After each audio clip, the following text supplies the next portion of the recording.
കുട്ടീസിൻ്റെ മറ്റൊരു വീഡിയോയിലേക്ക് സ്വാഗതം. ഇന്ന് നമ്മൾ ഒരു സാമ്പാറാണ് ചെയ്യുന്നത്. സാമ്പാറൊക്കെ വയ്ക്കാൻ എല്ലാവർക്കും അറിയാം, എന്നാലും എൻ്റെ രീതിയിലുള്ള ഒരു സാമ്പാറാണ് ഞാൻ കാണിക്കുന്നത്.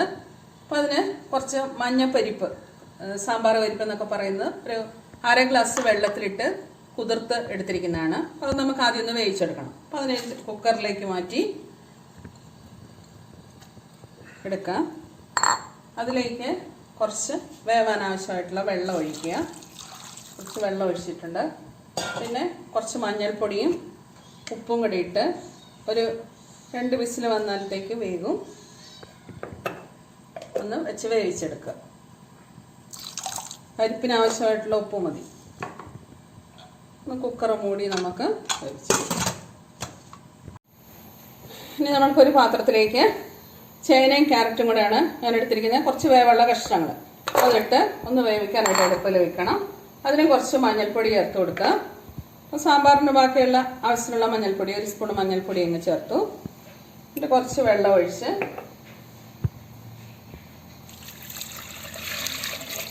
അതിനെ വേവിക്കാൻ മതി. ചേനയും ക്യാരറ്റും കൂടെ നന്നായിട്ട് തിളച്ച് വന്നിട്ടുണ്ട്. അപ്പോൾ അതിലേക്ക് ഒരു 4-5 പച്ചമുളക് കീറി വെച്ച് അത് ഇട്ട് കൊടുത്തു. പിന്നെ സാമ്പാറിന് ഞാൻ ചേർക്കുന്നത് ചെറിയ ഉള്ളിയാണ്. ചെറിയ ഉള്ളി ഇങ്ങനെ മുഴുവനോടെ അതും കൂടെ ഇട്ട് കൊടുത്തു. അതും കൂടെ ഒന്ന് വെന്ത് വരട്ടെ.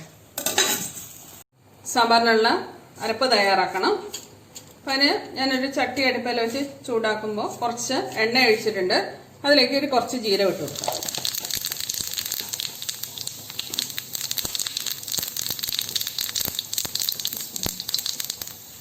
ജീരകം പൊട്ടി വന്നിട്ടുണ്ട്. അതിലേക്ക് ഒരു 2-3 ചുവന്നുള്ളി, ഒരു 2-3 അല്ലി വെളുത്തുള്ളി ഇട്ട്.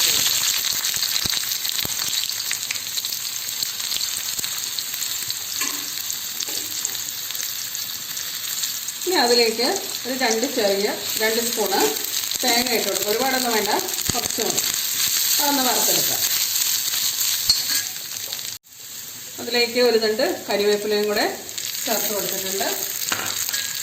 ഇനി അത് ഞാൻ വറുത്തെടുക്കാം. തേങ്ങ പെട്ടെന്ന് മൂത്ത് വന്നിട്ടുണ്ട്, കുറച്ചേ ഉള്ളൂ. ഇനി അതിലേക്ക് വേണമെങ്കിൽ ചട്ടി ഓഫാക്കിയിട്ട് നമുക്ക് കുറച്ച് 1 സ്പൂണോളം, ഒരു 1.5 സ്പൂണ് മല്ലിപ്പൊടി ചേർത്ത് കൊടുത്തിട്ടുണ്ട്.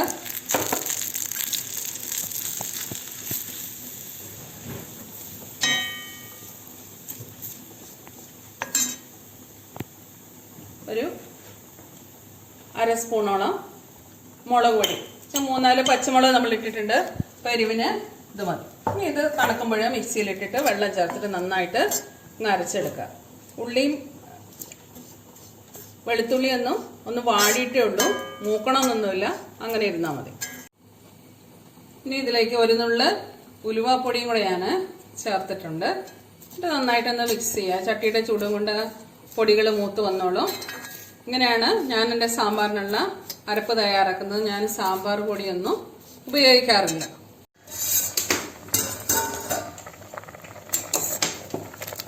ഇനി ഇതിലേക്ക് നമ്മൾക്ക് മുരിങ്ങക്കായും ഒരു 1-2 പടവലങ്ങയുടെ കഷ്ണം കൂടെ ചേർത്താണ്. അതും കൂടെ ചേർത്ത് കൊടുക്കാം. പടവലങ്ങ വേണമെങ്കിൽ ചേർക്കാം, ഉണ്ടെങ്കിൽ ചേർക്കാം. സാമ്പാറിന് ഓരോരുത്തർ ഓരോ കഷ്ണങ്ങളാണ് ചേർക്കുന്നത്.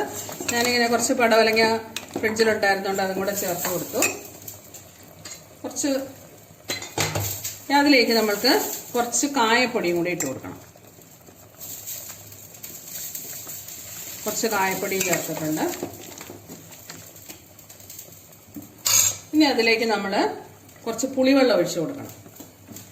അപ്പോൾ പുളി, ഒരു ചെറിയ കഷ്ണം പുളി, ഇത്രയുള്ളൊരു പുളി വെള്ളത്തിലിട്ട് വെച്ചിരുന്നതാണ്. അപ്പോൾ അത് പിഴിഞ്ഞിട്ട് നമ്മുടെ സാമ്പാറിൻ്റെ പുളിക്കൊക്കെ അനുസരിച്ചിട്ടുള്ള പുളിവെള്ളം കൂടി ചേർത്ത് കൊടുക്കുക. വാളംപുളിയാണ്. ആ വാളംപുളിയുടെ വെള്ളം കൂടി ചേർത്ത് കൊടുക്കാം. ഇനി കുറച്ചും കൂടെ വേണം, പുളി വേണമെന്നുണ്ടെങ്കിൽ ഒന്നും കൂടെ പിഴിഞ്ഞിട്ട് ചേർത്ത് കൊടുക്കാം. തേങ്ങ തണുത്തിട്ടുണ്ട്. തേങ്ങ നമ്മൾ മിക്സിയിലോട്ട് മാറ്റി ഇപ്പം ഇതിൽ ആവശ്യത്തിന് വെള്ളം ഒഴിച്ച് നന്നായിട്ട് അരച്ചെടുക്കാം.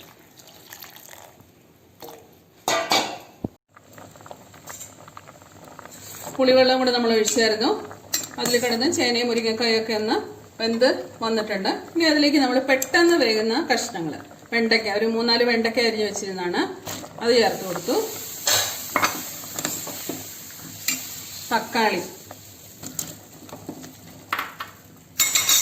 പിന്നെ ഒരു വഴുതനങ്ങ അരിഞ്ഞ് വെള്ളത്തിലിട്ടിരുന്നതാണ്, അതും കൂടെ വയലറ്റ് നിറമുള്ള വഴുതനങ്ങ, അതും കൂടെ ചേർക്കും.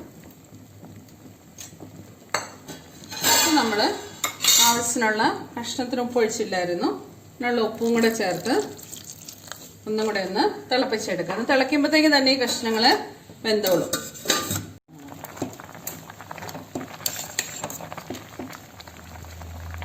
വെണ്ടക്കായും തക്കാളിയൊക്കെ ഇട്ട് തിളച്ച് വന്നിട്ടുണ്ട്. ഇനി അതിലേക്ക് നമ്മൾ വേവിച്ച് വെച്ചിരിക്കുന്ന ആ പരിപ്പ് ഒന്ന് ചേർക്കും.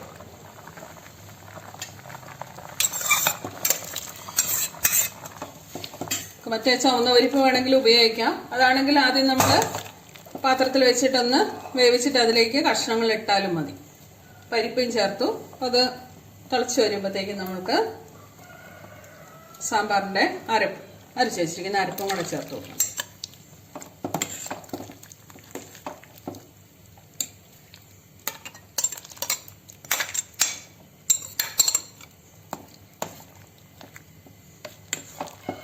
ഇതും കൂടെ ഒന്ന് കിടന്ന് തിളച്ച് വരട്ടെ. സാമ്പാർ നന്നായിട്ട് തിളച്ച് തയ്യാറായി വന്നിട്ടുണ്ട്. ഇനി നമുക്കിതിലേക്കൊന്ന് വറുത്തും കൂടി ഇടുന്നുണ്ട്. അതിനായിട്ട് ഞാൻ ഒരു ചട്ടിയിൽ കുറച്ച് എണ്ണ ഒഴിച്ച് കടുക് ഇട്ടിട്ടുണ്ട്.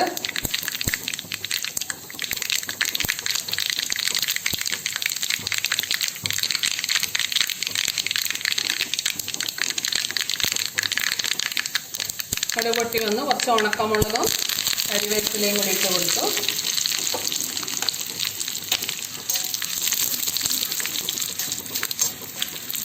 ഇനി അതിലേക്ക് നമ്മൾക്ക് കുറച്ച് ഉലുവാപ്പൊടി, വളരെ കുറച്ച് ഉലുവാപ്പൊടി, ഒരു കുറച്ച് കായപ്പൊടിയും കൂടെ ചേർത്ത് കൊടുക്കണം. നമ്മൾ സാമ്പാറിന് ആവശ്യത്തിനുള്ളത് ചേർത്തിട്ടുണ്ട്. എന്നാൽ സാമ്പാറിൻ്റെ ഒരു സ്മെല്ലിന് വേണ്ടിയിട്ടാണ് നമ്മൾ ചെയ്യുന്നത്. ചട്ടി ഓഫാക്കുക. ഇനി സാമ്പാറിലേക്ക് നമ്മൾ കുറച്ച് മല്ലിച്ചപ്പ് അരിഞ്ഞ് വെച്ചിട്ടുണ്ടായിരുന്നു, അത് ഇട്ട് കൊടുത്തു. പിന്നെ